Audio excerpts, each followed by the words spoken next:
Arte Fácil!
Olá, amiguinhos e amiguinhas! Como vocês estão?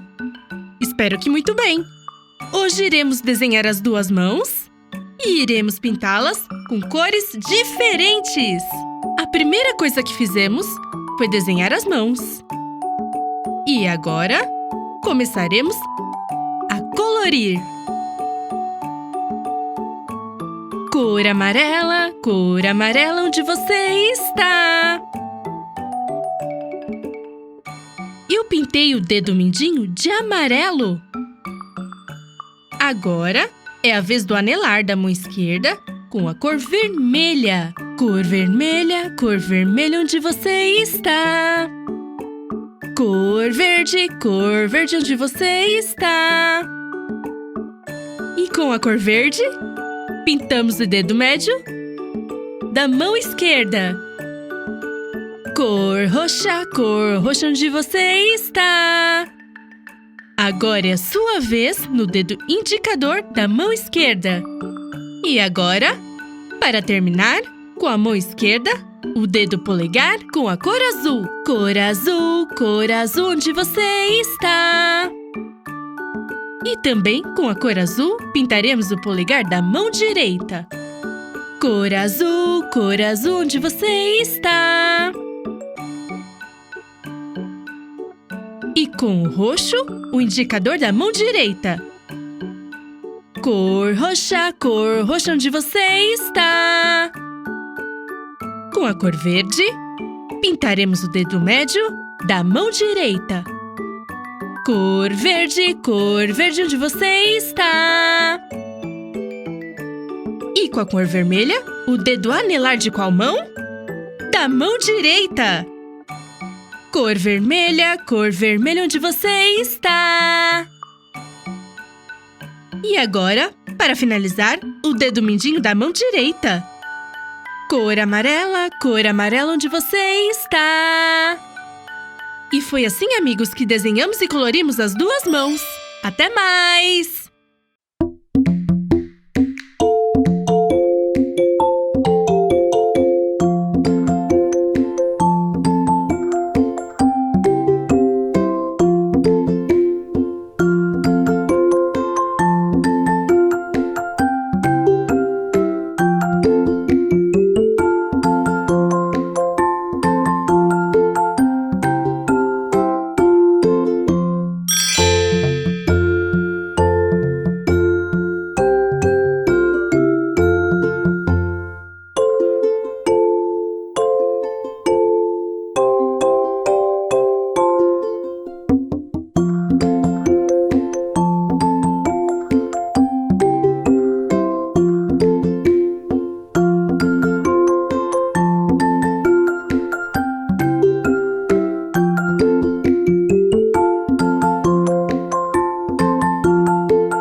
Para ver mais, se inscreva no canal. Arte Fácil!